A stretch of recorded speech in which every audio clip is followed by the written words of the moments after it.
भोला सुबह सुबह अपने कुल्हाड़ी को लेकर जंगल की ओर जाने लगा। भोला रोज लकड़ियां तोड़कर लाता और गांव में जाकर बेचता। जो भी थोड़े पैसे मिलते उससे जैसे तैसे अपना पेट भरता। उस दिन जब भोला लकड़ी काटने गया, उसने देखा कि बहुत सारे पेड़ पहले से ही कटे हुए हैं। फिर अरे ये क्या, लगता है आज कलुआ मुझसे पहले आकर लकड़ियां तोड़कर चला गया।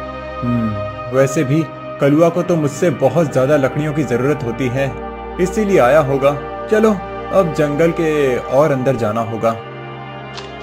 भोला और अंदर चला गया। उसने देखा कि बीच जंगल में बहुत से पेड़ थे।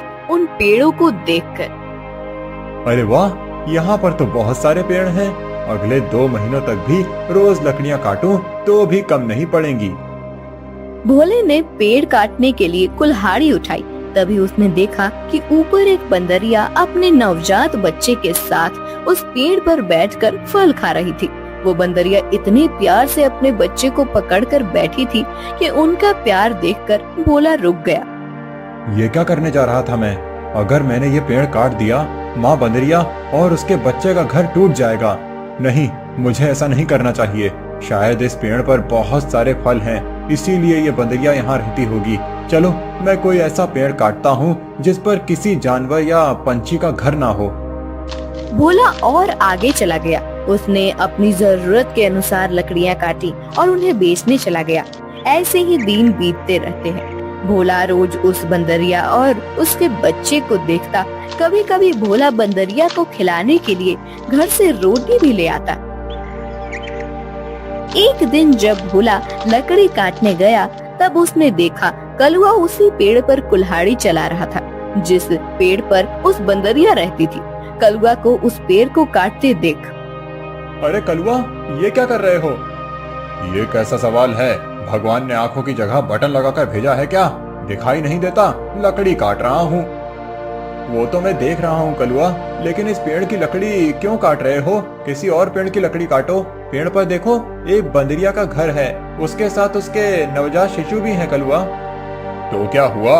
वो बंदरिया किसी और पेड़ पर चली जाएगी। इतने सारे पेड़ तो हैं।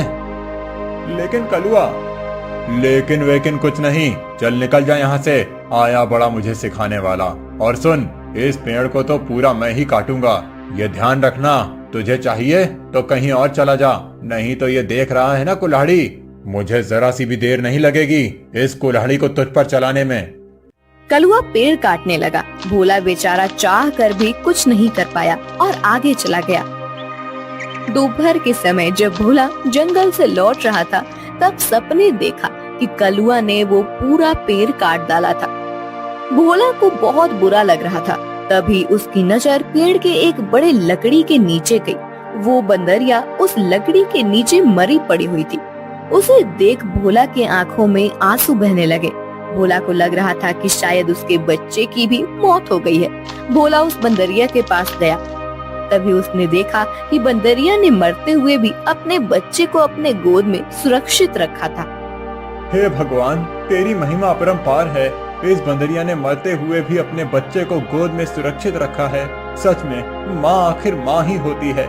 लेकिन अब इस बच्चे का क्या होगा? कलुआ भी कितना दुष्ट है। मैंने बताया था उसे इस पेड़ पर इस बंदरिया का घर है, लेकिन उसने मेरी बात नहीं सुनी। फिर भोला ने गड्ढा खोदकर बंदरिया के शव को उस गड्ढे में डाल दिया। फिर उसके बच्चे को अपनी गोद में उठाकर अपने साथ उसे घर ले आया। उस दिन एक बात से भोला अपने छोटे भाई की तरह उस बंदर को साथ रखने लगा। एक दिन भोला लकड़ी काटने गया था। तब, क्यों भोला, सुना है तूने किसी बंदर को पाल रखा है? अरे खुद का पेट तो तुझसे भरता नहीं, अब उस बंदर को क्या खिलाएगा? वो वही बंदर है कलुआ, जिसकी माँ के तुम हत्यारे हो। मैंने तुम्हें कहा था कि उस पेड़ पर उस बंदरिया का घर है, फिर भी तुमने वो पेड़ काट दिया। वो बंदरिया पेड़ से गिरकर मर गई, इसीलिए मुझे इंसानियत के नाते उस बंदर को अपने साथ ले जाना पड़ा। अगर मैं उसे नहीं ले जाता तो इस जंगल में ऐसे ही उसकी मौत हो जाती। हाँ तो तू बड़ा दयावान है ना। सारी दुनिया की इंसानियत और अच्छाई एक तुझ में ही भरी हुई है ना। कलुआ, मेरी तुमसे विनती है कि आगे से तुम कोई भी पेड़ काटते समय थोड़ा ध्यान दो कि किसी जानवर पंछी का घर न टूटे। ए भोला, मैंने पहले भी एक बार तुझसे कहा था कि तू मुझे मत सिखा। जब तूने कुल्हाड़ी हाथ में लेना सीखा था ना, उसके कई साल पहले से मैं लकड़ी काट रहा हूँ। तू कौन होता है मुझे सिखाने वाला? रुक, तुझे अभी मजा चखाता हूँ। ऐसा कहकर कलुआ ने भोला को पीटना शुरू कर दिया। उसे पीटने के बाद भोला को उसने चेतावनी भी दी कि आगे से अगर वो इस गांव में लकड़ी काटने के लिए आएगा तो उसे अपनी जान से हाथ धोना पड़ेगा। बेचारा भोला घर आ गया और बंदर से बात करने लगा। चलो दोस्त, अब इस गांव से हमारा दाना पानी उठ गया है। उस कलुआ ने मुझे पीटकर साफ साफ चेतावनी दे दी है। अब अगर जान बचानी है तो इस गांव को छोड़कर जाना ही बेहतर होगा। चलो, हम कहीं और जाकर हमारी अपनी दुनिया बसाएंगे। भोला बंदर को अपने कंधे पर बिठाकर गांव से कहीं दूर जाने के लिए निकल गया। दिन बीत रहे थे और भोला दर बदर भटकते हुए काम की तलाश कर रहा था। ना तो उसे काम मिल रहा था और ना उसके रहने का कोई ठिकाना था। जैसे तैसे अपने लिए और बंदर के लिए वो एक वक्त का खाना जुटा पा रहा था। एक दिन ऐसे ही वो थक कर एक पेड़ के नीचे बैठा हुआ था। बंदर उसकी गोद में सोया हुआ था। तभी वहाँ एक योगी बाबा आए। प्रणाम योगी बाबा। कल्याण हो पुत्र। एक बात बताओ, तुम इस बंदर को ऐसे गोद में लेकर क्यों बैठे हो? बाबा, इसने अपनी माँ को खो दिया है। इसका इस दुनिया में कोई नहीं है, इसीलिए मैं इसे अपने साथ अपने घर ले आया था। लेकिन हमारे गांव के एक गुंडे की वजह से मुझे गांव छोड़ना पड़ा। अब मैं काम और सर पर छत ढूंढते हुए दर दर भटक रहा हूँ। पुत्र, तुम्हारा हृदय सच में कोमल है। तुमसे किसी का भी दुख नहीं देखा जाता। तुमने इस अनाथ बंदर की जिम्मेदारी लेकर इसे एक परिवार दिया है। तुम अगर चाहो तो मेरे साथ मेरे आश्रम में रह सकते हो। मेरे आश्रम में मेरे कुछ शिष्य रहते हैं और कई बार कितने साधु भी आते हैं। उनके भोजन और रहने की व्यवस्था की जिम्मेदारी अगर तुम उठाओ तो मुझे बहुत आनंद होगा। ये तो मेरी खुशनसीबी है बाबा। मुझे आपके साथ रहने में सचमुच खुशी होगी। लेकिन बाबा, मेरा ये बंदर भी मेरे साथ आएगा। मैं इसे कहीं नहीं छोड़ सकता। हाँ पुत्र, तुम इसके साथ आ सकते हो। भोला बाबा के साथ उनके आश्रम चला गया। भोला अब योगी बाबा के आश्रम में सफाई, भोजन व्यवस्था, हवन की सामग्री ले आना, बाबा जी के शिष्यों की सहायता करना, ऐसे सारे काम करने लगा। भोला का बंदर हमेशा उसके साथ रहता था। योगी बाबा भोला का काम और उसकी काम के प्रति निष्ठा देखकर खुश थे। बाबा हमेशा अपने बाकी शिष्य और साधुओं से भोला की तारीफ करते थे। बाबा जी का एक शिष्य था मानिक, जो भोला की तारीफ से बहुत जलता था। उसे लगता था कि भोला तो एक साधारण लड़का है, फिर भी बाबा जी उसकी बड़ी तारीफ करते हैं। जबकि मैं इतनी पढ़ाई करता हूँ, वेद पाठ करता हूँ, फिर भी बाबा जी को मेरी कोई अहमियत नहीं है। एक दिन, माड़ी भैया, ये लीजिए, आपके लिए ये ताजे फल लेकर आया हूँ। भोला, आजकल तुम ज्यादा आलसी हो चुके हो। तुम्हें ज्यादा खाना ना पकाना पड़े, इसीलिए तुम ये फल लेकर आते हो।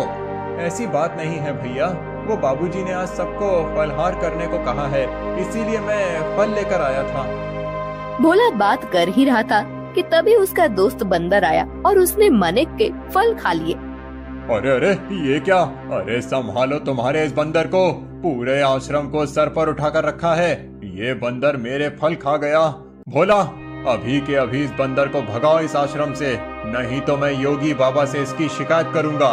मानिक भैया, मैं आपसे माफी मांगता हूँ और आपके लिए और फल लेकर आता हूँ, लेकिन मेरे इस भाई को मैं अपने से अलग नहीं कर सकता। मानिक को भोला पर बहुत गुस्सा आया। उसने योगी बाबा से भोला की शिकायत की, लेकिन बाबा जी ने भोला का पक्ष लेकर मानिक को ही सुना दिया और ध्यान मग्न हो गए। आज तो हद हो गई। इसकी वजह से गुरुजी ने मुझे डांटा। इसका कुछ करना ही पड़ेगा, लेकिन इस तरह कि मेरा नाम कहीं न जाए और इसकी छुट्टी हो जाए। कुछ दिन के बाद योगी बाबा को उस गांव के राजा ने अपने राजमहल में आने का आमंत्रण दिया। योगी बाबा अपने शिष्यों के साथ भोला को लेकर राजमहल चले गए। राजा ने उनकी बड़ी आओ भगत की। 2 दिन राजमहल में रहने के बाद सब आश्रम लौट गए। फिर 2 दिन के बाद राजा अपने कुछ दास और प्रधान के साथ आश्रम आए। क्षमा करें बाबूजी, यहाँ आकर आपको कष्ट दे रहा हूँ, लेकिन बात ही ऐसी है कि मुझे स्वयं आपकी भेंट लेने आना पड़ा।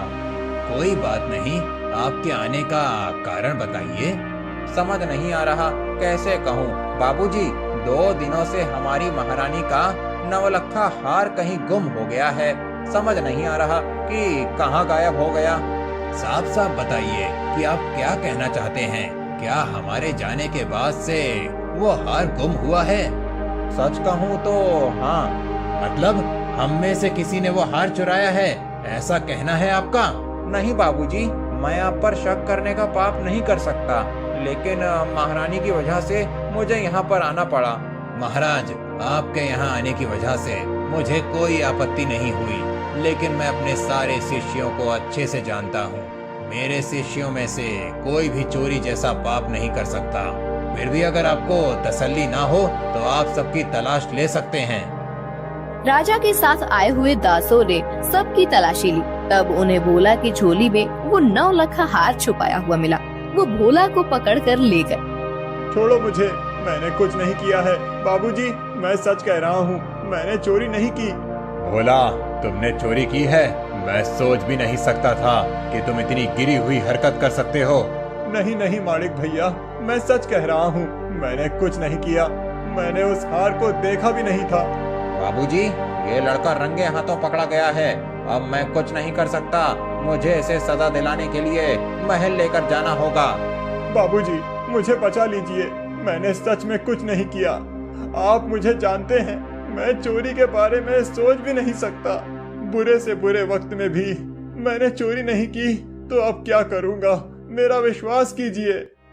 राजा के दास भोला को ले जाने लगे। तभी उनके पीछे से आवाज आई, रुकिए, मेरे भाई ने चोरी नहीं की है। सबने पीछे मुड़कर देखा। भोला का बंदर पीछे खड़ा होकर बोल रहा था, महाराज, मेरे भाई ने चोरी नहीं की है। ये हार किसी ने जानबूझकर उसके झोले में डाला है।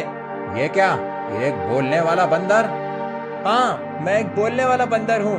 मेरे बचपन से लेकर भाई मुझसे बात करते आए हैं। ये रोज मुझसे ढेर सारी बातें करते हैं। उन्हें बोलते हुए देख और उनकी बातें सुनकर ही मैंने बोलना सीखा है। मैं दावे के साथ कह सकता हूँ, मेरे भाई ने चोरी नहीं की है।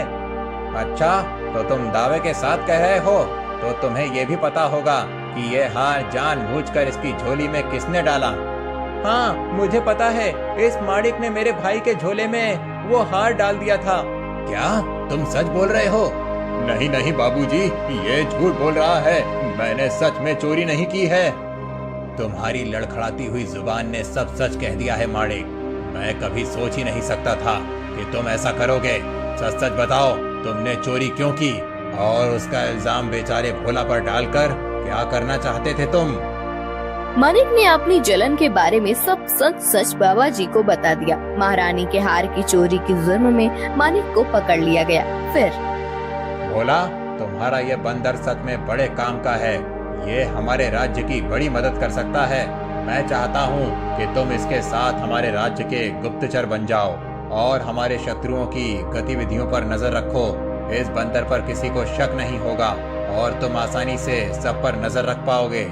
इस काम के बदले में तुम्हें बहुत धन दिया जाएगा। राजा जी की बात भोला को सही लगी। योगी जी ने उसमें हामी भरी। भोला अब राज्य का पहला ऐसा गुप्तचर बन गया जिसका साथी एक बंदर था।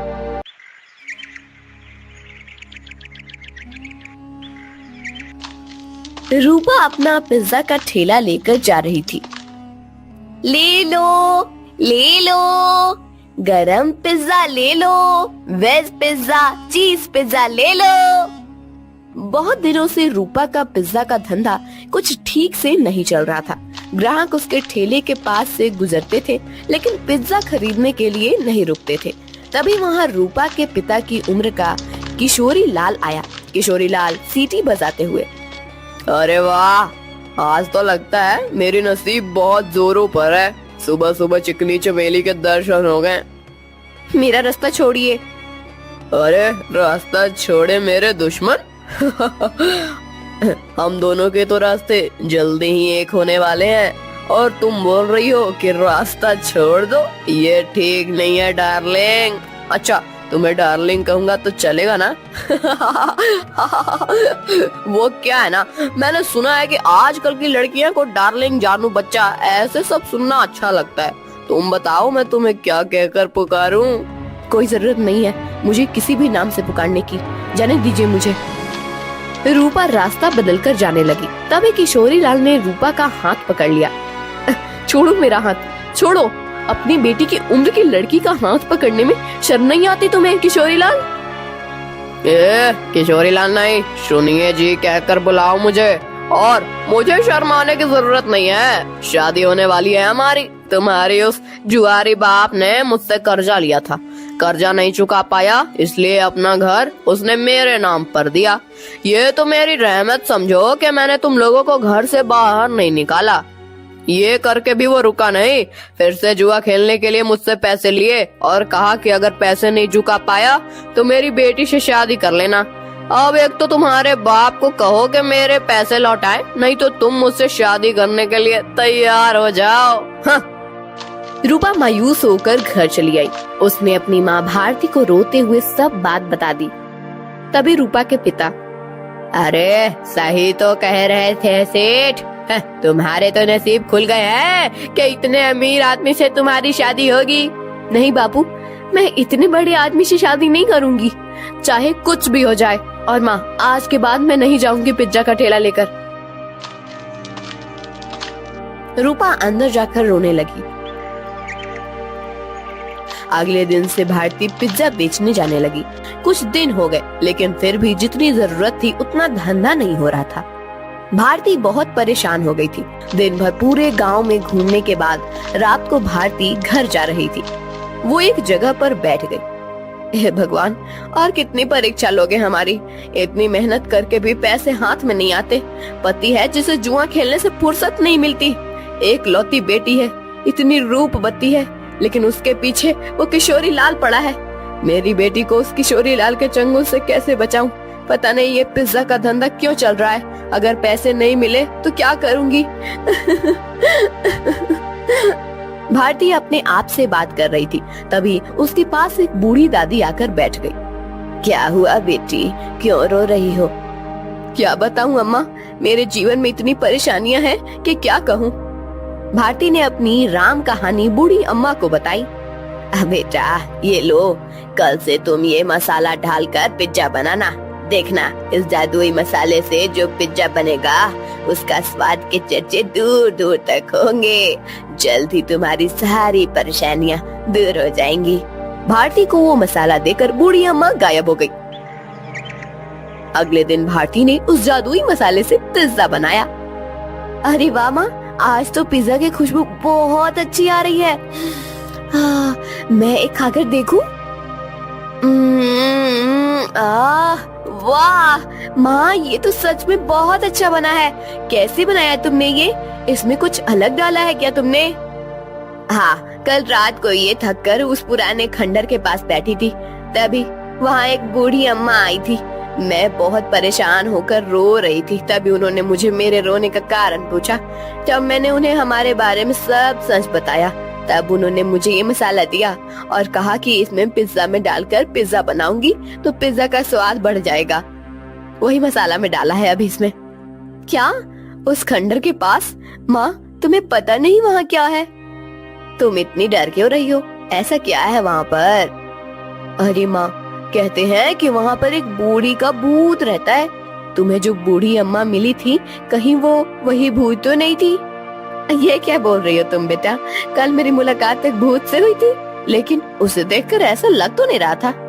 लेकिन माँ, ये तो सोचो कि कोई सामान्य औरत तुम्हें जादुई मसाला कैसे देगी? हो ना हो वो जरूर कोई भूत ही होगी। अब वो कोई भी हो, क्या फर्क पड़ता है?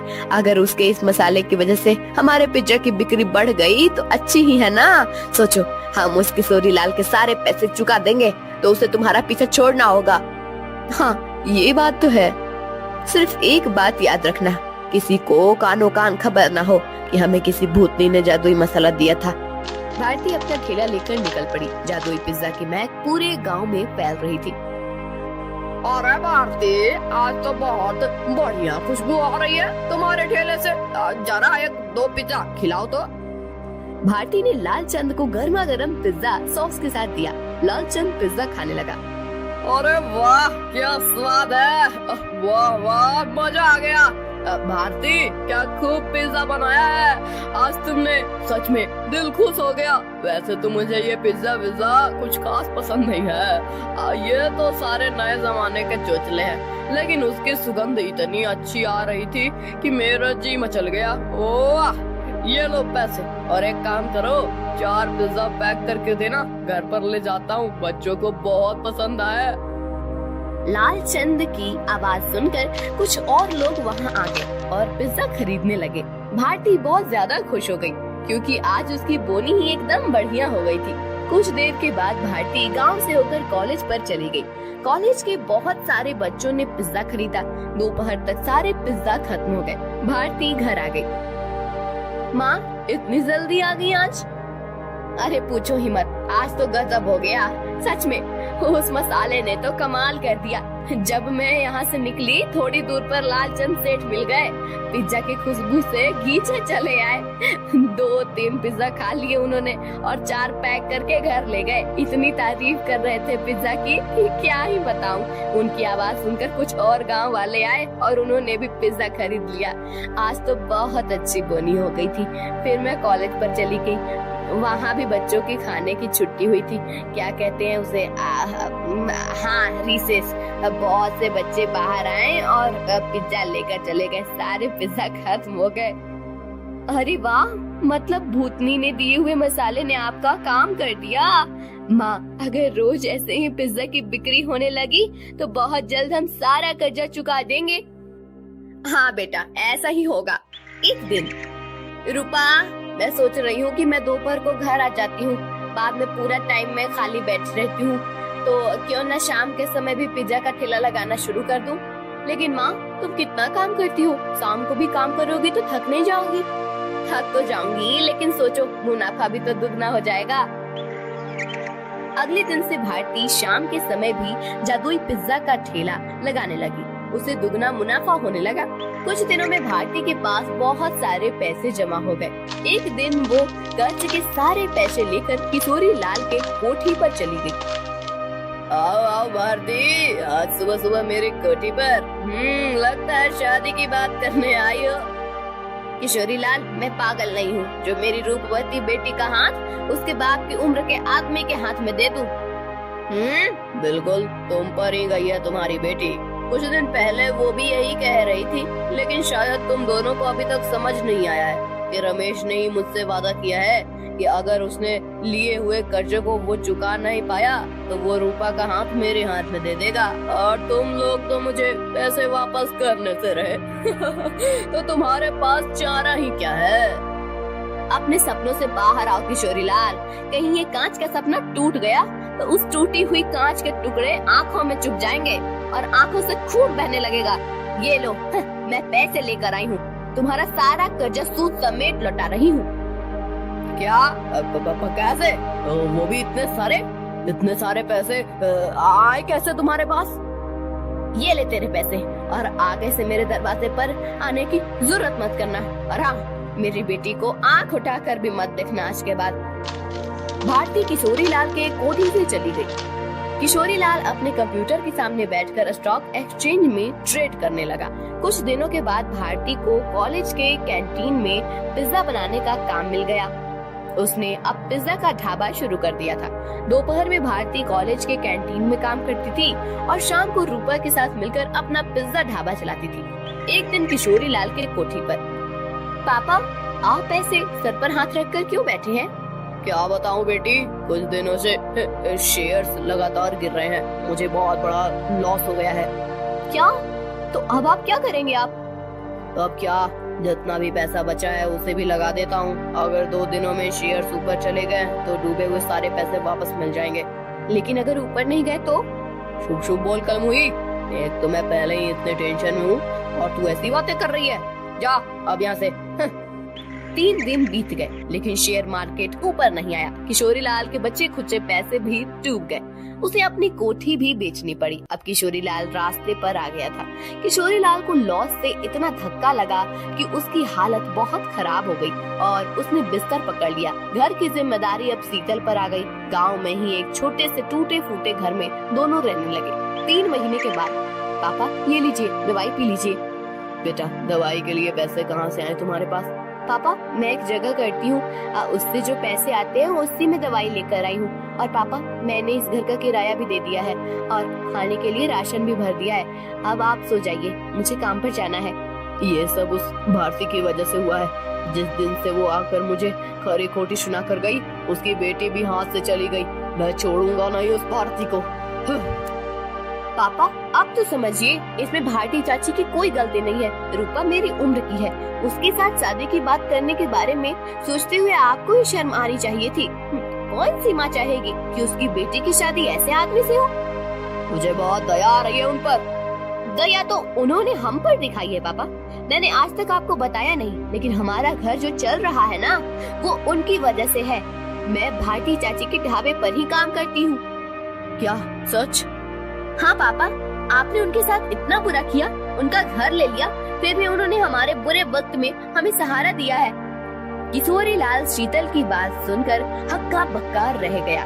उसने भारती को घर बुलाकर माफी मांगी। रूपा से बदतमीजी करने के लिए रूपा से भी माफी मांगी। शीतल भारती के साथ काम करते हुए पैसे कमाने लगी और धीरे धीरे उनकी भी जिंदगी सुधर गई।